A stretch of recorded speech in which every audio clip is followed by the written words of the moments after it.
Alright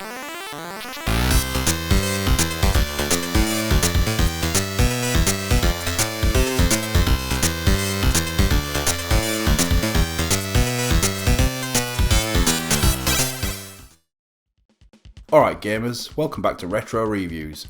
This time around we've taken a look at Urban Strike, the sequel to Jungle Strike, on the Sega Mega Drive. Or the Genesis if you're from across the pond. This is part of a 3-video collab project with Retro Respawn and Budget Nostalgia.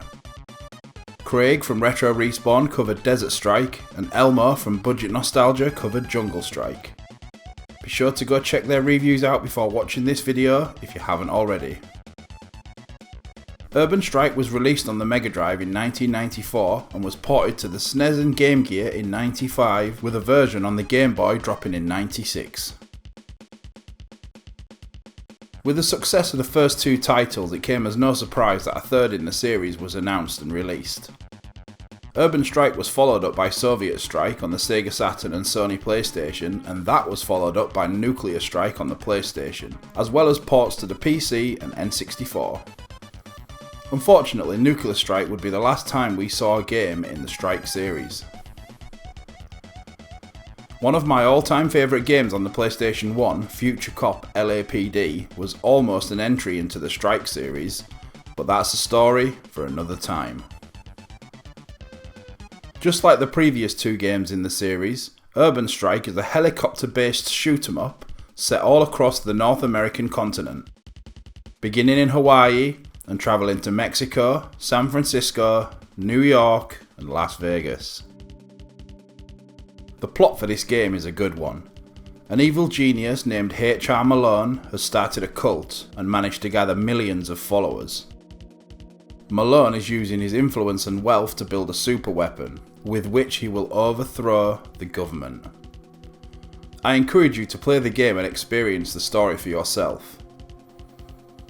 The game consists of several levels, each with varying missions, which are largely based around destroying enemy weapons and bases, as well as rescuing VIPs, hostages and prisoners of war, and capturing the odd enemy personnel.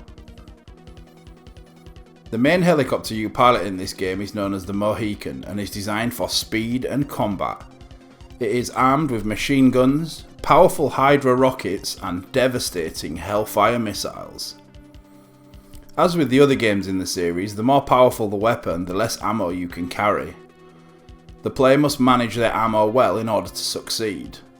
The machine gun is best for taking out the enemy infantry, the Hydra rockets are best for vehicles, and the Hellfire missiles are best for heavy vehicles and buildings. You can destroy most things with every weapon, but it will take a lot longer depending on the target.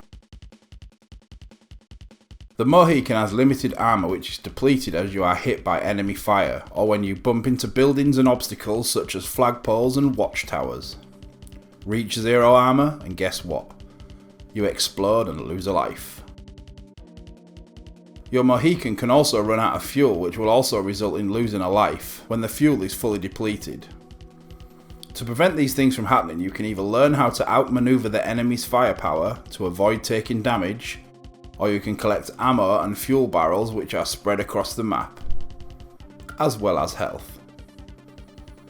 A simple press of the start button will show you your map, and pressing left or right on the D-pad allows you to circle through, viewing where your mission objectives are, as well as the ammo crates, fuel barrels and health are. There are also a few missions throughout the game where you will leave the relative safety of your Mohican and head out on foot to complete certain missions. These are very similar to the missions you undertake in the helicopter, but without the badass metal shell surrounding you. These missions include very similar objectives, from destroying certain things and freeing hostages. These levels are very fun, and are a welcome addition to the Strike formula. The music in the game is very good, and fits the game very well, but outside of the main theme, it isn't something I would add to any of my YouTube music playlists and listen to whilst Pokemon going.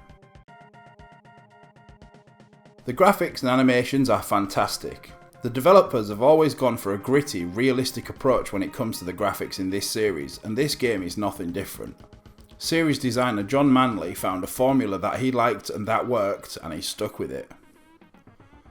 Overall, I would say that Urban Strike is the best game in an absolutely fantastic Mega Drive series. If for some reason you haven't played any of the Strike games before, I encourage you to play them. I hope one day to cover the final 2 games in the Strike series, Soviet and Nuclear, but for now, this is a wrap. Don't forget to check out Budget Nostalgia and Retro Respawn, subscribe to their channels and check out their content. If you've liked what you've seen here, please be sure to subscribe to my channel and smash that like button. And as always, keep on gaming.